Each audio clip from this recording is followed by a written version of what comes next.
your family history of diseases like cancer or diabetes. But health and well-being go beyond that. The field of public health is about thinking broader, thinking beyond the individual, about how our built environment affects us, how laws and policies impact us, and how the social forces influence our behavior and well-being. Each week, this podcast will discuss one topic from the wonderful world of public health to reveal these ubiquitous hidden forces and artifacts. One episode at a time, we will show how public health is all around us. Welcome to Everything is Public Health. Everything is public health. Welcome back to Everything is Public Health. I'm Cass. And I'm MJ. All right, MJ, I have a question for you. Go ahead. Have you ever painted a room or like even the outside of a house? With these soft, white hands, I have never done a day of manual labor in my life. Okay. Well, have you like painted for fun? Like gone to one of the sip and paint things? Yes, right. I love painting. So it can take a long time for paint to dry, right? Yes, awfully long. Right. So, and if you're painting a room, like depending on what you're doing in the room, in the house, the paint doesn't always last for very long. Yeah, so, and it smells awful. Yeah, and if you're painting the outside of your house, depending on where you live, like if you paint your house, your paint might not last very long, which is where lead paint comes into play.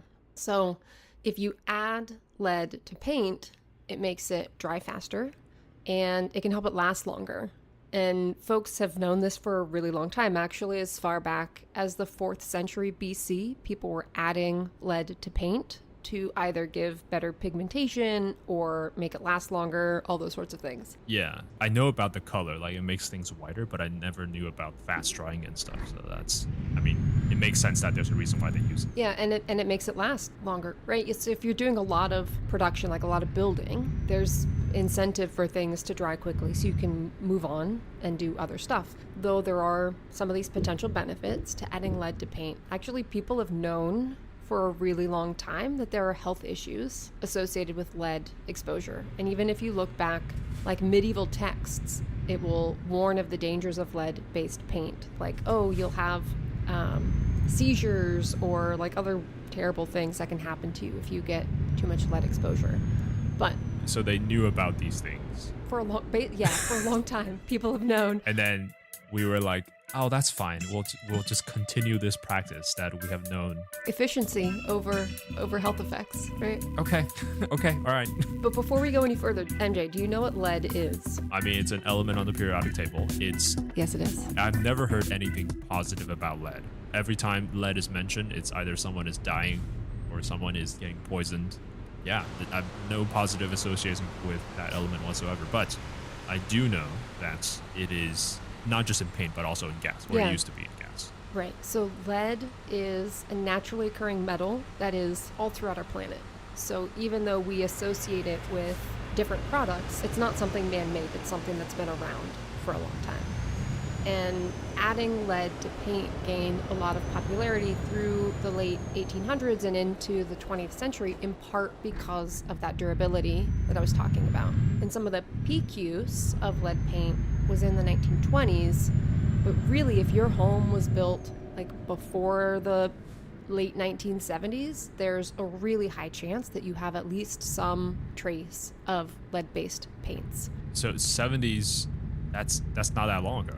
Right. That's what? 50 years ago? How old is your house? My house was built in 1964. How old is my house? I mean, Baltimore's an old city and we live in a row home. So I'm pretty sure this house was built before the 70s. I would guess that your row home was built before the 70s. Yeah. Especially where you are in the city, it's a very high likelihood it was built before.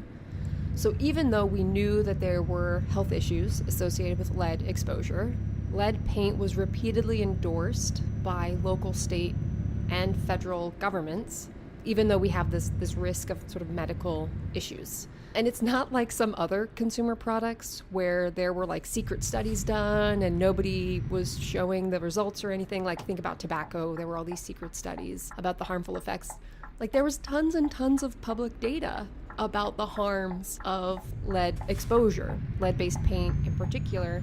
And actually going back to Baltimore was the first jurisdiction in the United States to ban the use of lead-based interior paint in 1951. Oh, so we're ahead of the curve on that one. That's good. A little bit ahead of the curve, Yeah. although your row home may have been still built before 1951. So Honestly, yes, that's probably true. there's a risk there. But through the 1950s and 1960s, the use of lead-based paint did decline because of some voluntary standards, essentially prohibiting their use, which I think is a really interesting mechanism. Sort of these voluntary standards. People say, okay, this isn't against the law, it's not against regulation, but we recognize that this may be risky, and so we're going to voluntarily do that, which is an interesting way that public health can come into play, which is, okay, public health doesn't always have the power to regulate something, but it can say, hey, here's a known health effect, like here are some things that we can do to minimize the harms, and you can voluntarily engage in those standards. Do people take those seriously? In the case of lead paint, they did actually. By the end of the 1960s, lead paint was very rarely used, at least in the interior, but it actually wasn't until 1971 that the federal government caught up to the voluntary standards and said in the Lead Poisoning Prevention Act that we needed to worry about lead exposure. And then in 1978, they finally banned the use of lead paints. Okay, so the timeline is we have known about the dangers of lead for multiple centuries. Absolutely. And only in 1950s were voluntary standards set up. Yes. And it took another 20 years for the federal government to say anything. Okay, that's on par for the course. Well, as a reminder, some jurisdictions did ban the use of lead paints, like Baltimore. And so there were some local level and potentially even state bans. But it took the federal government 20 years after Baltimore banned the use of lead paint to say, hey, we should prevent lead poisoning, and then another 7 years to say, oh, actually, we should ban lead paint in particular.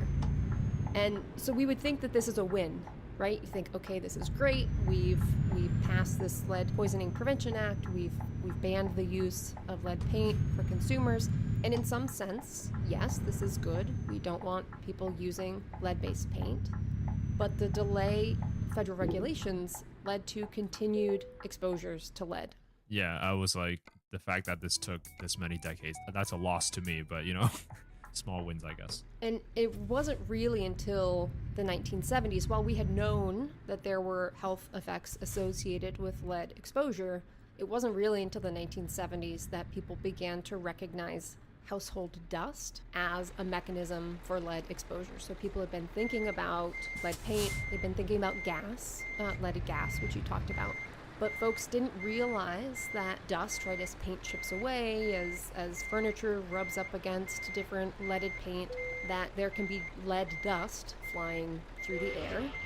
And in 1971, when the Lead Poisoning Prevention Act was passed, the government said, okay, a blood lead level of 60 micrograms per deciliter 60? is safe. Okay, we need to put this in 60. perspective. So iron, which is a mineral our body needs to live, the normal lab values of iron, depending on your age and sex, is between 50 to 175 micrograms per deciliter. And they're proposing that the safe level for lead, a metal that our body doesn't want, is 60 micrograms per deciliter. So did they just say, oh, lead is a metal, iron is a metal, so let's just set the same value for both of them? Well, hang on. We can just stick on lead for a second. So then in 1991, the CDC said, well, actually 10 micrograms per deciliter is an appropriate exposure. A 6-fold decrease. And then in 2012, they actually were like, oh, well, maybe it's 5. Cut it in half again. 5 micrograms per deciliter. And now most people recognize that no blood lead level is safe. You can have harmful effects at any level, but we went from 60, 50 years ago, knowing everything we know about the health effects, which we can get into that in a minute, down to 5, but really no exposure. And just to give a magnitude of the problem, just for a moment, in 2020, UNICEF published a study, and they estimated worldwide as many as 800 million children have blood lead levels at 5 micrograms per deciliter or higher. 800 million children across the world have elevated blood lead levels, which can cause some really significant health impacts. Which doesn't surprise me, because paint is something that everyone uses paint, right? It's very rare do you find a house where there's no paint on it inside or outside, Right. unless you find a hut or a cabin. Or like a total brick house, but even then, like, you're probably gonna have paint on your interior walls because you're not gonna have brick interior walls. Yeah. You might have like one side of your wall be exposed brick for like artistic purposes, but usually lead paint I should say, it's just all over the place. And it doesn't surprise me that there's been this many exposure because it's a ubiquitous product and people were using it, and there was no, I mean, on a wider level, there's no like wide level standards until like the 70s. So of course, lead paint was just everywhere. Now, scientists may know about it, but like, did the people know about it, or is this is something that like the general public would just be like, oh, whatever, it's just paint? It's a good question. So all of the data on the issues around lead poisoning were publicly available. So there were stories being written about it, and so it's not like people had no idea that there was exposure. And while the US did pass legislation in the 1970s, we were tardy to the party Yeah. when it came to banning surprising. lead paints, because even though there were all of these issues, like, other countries started banning exposure or banning these products like in the late 1800s. So Germany, for example, in 1886 said women and children can't work in factories that use lead. In 1909, there was actually in 1904, there was a story written where a Frenchman was quoted talking about lead in Sherwin-Williams paint. Ooh, maybe, I don't know. Well, it's publicly available information. I don't feel like I'm throwing Sherwin-Williams under the bus on that. Anyway, it was saying that there were harmful effects, and so in 1909, France banned the use of lead paint on any kind of building, inside or out. But then it took us until the 1970s to actually ban it, even though we had the voluntary standards, but we didn't ban the paint until the 1970s. So the timeline now is we've known about lead for centuries, and Europe said, yeah, this is probably not a good idea for women and children to be exposed to this. 50 years after that, the United States have voluntary standards, and another 20 years after that, the federal government banned lead in the 70s. Yeah, I mean, more than 50 years. So it was More than 50 years, yeah. 1890 and then 1950, so 60 years. That's not far from the course. And continue. So we've predominantly been talking about lead-based paint, and we banned the use of lead in paint and in gas, which is great. But we still use lead in other consumer products. So we still use lead, we still produce lead and use lead in this country in some kinds of batteries, in ammunition. So like if you go to the shooting range, you can get lead exposure from handling the ammunition. If you're not at an outdoor range and there's poor ventilation, that can be a problem. They use lead in pipes, in solder, in fishing weights. I don't know, did you grow up doing any fishing, MJ? I didn't know those were actual lead. So when I was a kid, I would go fishing all the time with my dad. Uh-huh. And I remember we had these little lead weights that we would use. Those were actual lead? Yep.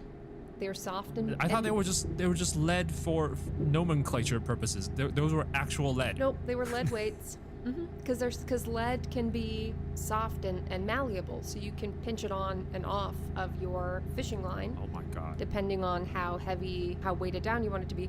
And I totally remember using our teeth to pinch closed those weights onto the fishing line because they were hard to get on and off. So, imagine how much smarter I would be had I not repeatedly chewed on lead weights when I was a kid. So I feel like you're already plenty smart already. So right, I would be like an evil genius if I hadn't been exposed to lead weights as a kid. Anyway. Oh my god, I totally touched lead before. This is I thought those were, oh my god, those were actual lead. Yeah, lead weights. So, as I mentioned... Is this why I can't find a job? No. With the amount of fishing I'm sure you did, I doubt that you had any long-term impacts. No, I went fishing 3 times, so it's fine. Okay, yeah, I think you're okay.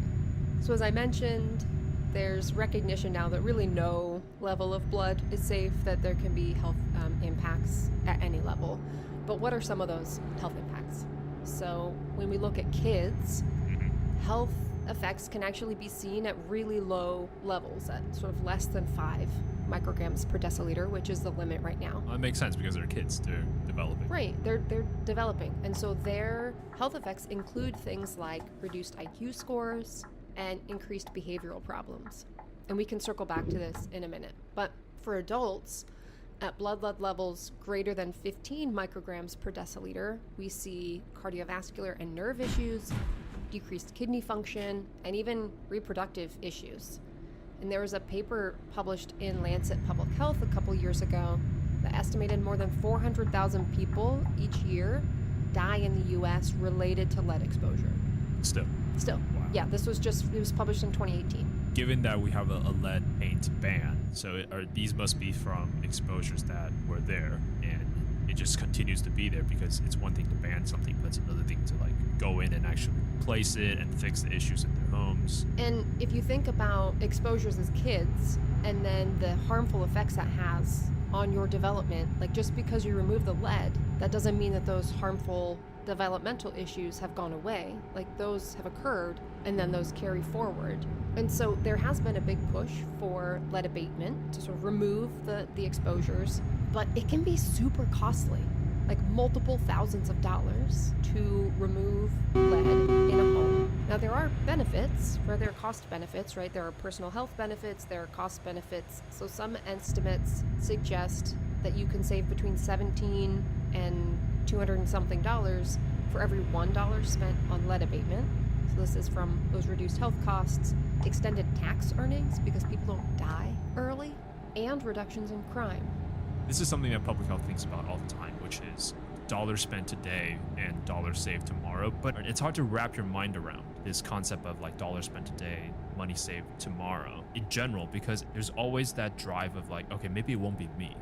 And there's always that drive of like, but it's just so far and so vague, like it might not be me, that it's hard for people to think of investment like this as a good thing. Right, and you could tell someone it's going to cost you $8,000 right now to do lead abatement in your home, and if you do it, immediately they hear $8,000 and they're like, no, I'm not going to do it. If you do it, you'll save $16,000. You're like, well, you're going to cost me $8,000 right now, and maybe because I'll be healthier, I won't have to spend $16,000, but still have to spend $8,000 right now. Like that can be a hard concept to articulate to people. Yeah. And I imagine like removing lead from a house is not an easy thing. It's not a case where you just paint it over, right? There must be like some sort of systematic process that they had to do instead of just like, okay, a new coat of non-leaded paint. Right. Think of it, if you've ever seen asbestos abatement. No, which is, I'm lucky I've never touched that substance in my life. Yeah, well, so old buildings also have a lot of asbestos in them.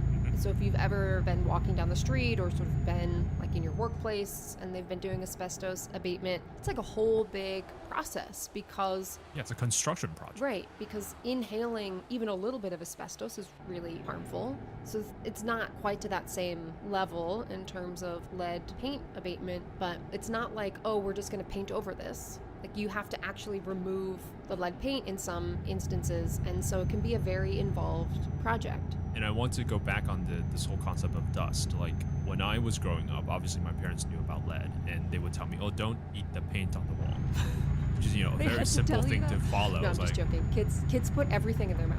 Yeah, but like it made sense to me. I was like, oh, okay, this is paint. This is not food, so I won't put paint in my mouth. But I think it's important to emphasize like how much of lead poisoning is dust based and not just like paint based. Like it's not just about you physically eating paint. It's about every time you scrape against the wall and there's a little bit of dust that flies off, or every time some sort of vibration in the house. It's the dust particles that actually does the majority of poisoning, as I would imagine. Yeah, kids play on the floor with their toys. Their toys get dust on them. They touch them. They touch their hands. Hands to the face, hands in the mouth, toys in the mouth, whatever it is. Like the dust is a huge, huge issue. So I want to focus in for a minute on the health effects associated between lead exposure and crime.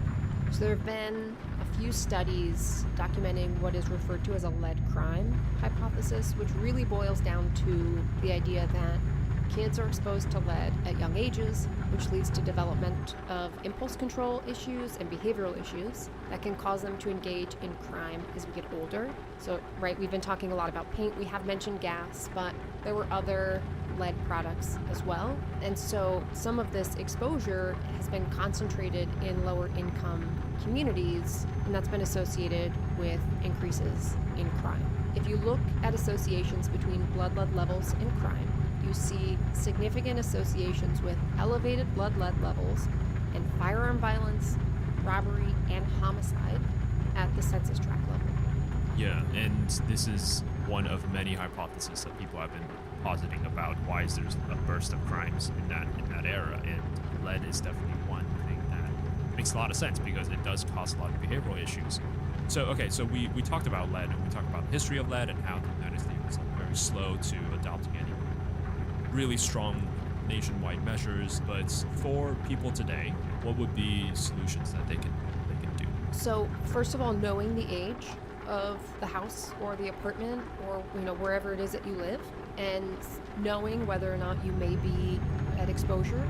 Now, if you're renting, for example, and it's likely that you may have lead paint or lead paint dust exposure, that is supposed to be disclosed, and you have to sign a thing saying, I acknowledge that I may be exposed to lead and I'm not going to eat the paint or put dust in my mouth, etc. But it's important if you're buying a house that you're aware of the age and that you sort of take precautions in terms of, again, not chipping away paint, those sorts of things if you're living in an older house. I think another important thing that people can do, which we've talked about probably every episode, is to vote, because resources can be made available to help people do lead abatement. But that requires choices by city council, state legislatures, federal governments, etc., to make those resources available and sort of to have broad inclusion criteria so that people can reduce these exposures. Yeah, and you don't have to do the lead abatement like completely out of your own pocket. Like, it is possible that maybe in your city right now, or maybe in your city in the future, if people voted for it, that you can step in and provide either some credit or services. I know Baltimore definitely has lead abatement credit or some sort of voucher that you can sign up for. It's very hard to find, but they do exist. Well, and especially given the fact that federal, state, and local governments were promoting the use of lead-based paint for decades. They do have a responsibility, yeah. Right. They are responsible to help mitigate some of those harms that were a result of lead-based paint use. But yeah, so this is another example why voting, especially in local elections and on local issues, is so important, because these things are almost always determined at the local level. Like, your state is unlikely to step in. The federal government is definitely going to step in when it comes to lead. So we spent today talking about lead-based paint. We did mention some other lead exposures, but this is just a great example of how the built environment, the places where we live, work, play, pray, worship, all of those things can impact our health. We are exposed to things around us all the time, and it's an important concept in public health that we really need to focus on the built environment. It's hard to wrap your mind around the scale of this, because when we talk about the built environment, we're talking about the things that occur around us. And these are things that are built, meaning that we made them, right? These are not natural things. Imagine if the United States were on Europe's pace in banning lead paint. If we could even fathom how many houses were built between 1900 and 1970.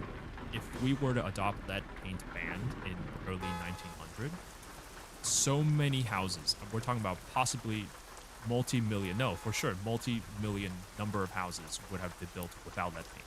Absolutely. And this is just something that, because it's a built environment, because we are responsible for building it, any action that's taken on that level can have so much impact down the line. Like, we have to do so much lead abatement now, and we have to do so much, lead repairs or lead, education now, because the United States for almost 70 years did not ban lead paint. And we're living in the future that. And absolutely. And the federal government was promoting the use of lead-based paint. And if you think about... Yes, they were promoting right, it. If you think about the role the federal government had in building housing, whether it was providing funding for the development of housing or planning housing developments for soldiers in particular returning from World War II. Like my cousins in Pennsylvania live in a little housing development that was built specifically for people returning from the war. It was built in the 1940s. I am certain that because of the promotion of lead-based paint by the federal government, they probably were built using lead-based paint. So this is an entire neighborhood that people were moving into where the kids were then exposed to lead paint dust, etc. So it was a bunch of actions, not just inaction, but a bunch of actions taken by the federal government that expanded our exposure to lead-based paint. And this is a big theme in public health that we're definitely going to talk about over and over again, which is our built environment. And there's so many things that we can take, so many actions that we can take in our built environment that could prevent a lot of things, should we, think that far ahead. But as we know, sometimes we don't think that far ahead.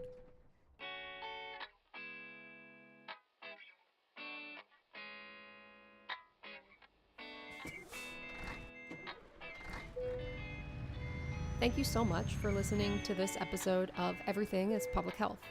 If you like the show, be sure to subscribe and spread the word so more and more people can learn about public health. Send us questions or comments to everythingispublichealth@gmail.com. Also reach out if you think we missed an important perspective or suggest a future episode topic. New episodes are released every Thursday on Spotify, Apple Podcast, or wherever you get your podcast. You can follow us on Twitter at everythingisph. You can also find me on Twitter at Dr. Krafasi. Please also give us a rating and review on wherever you listen to podcasts. It does help us immensely. Don't forget to like, share, and comment as well. If you want to support the podcast directly, we have a Patreon page, and you can find the link for that in the description below. And remember, everything is public health. Everything is public health.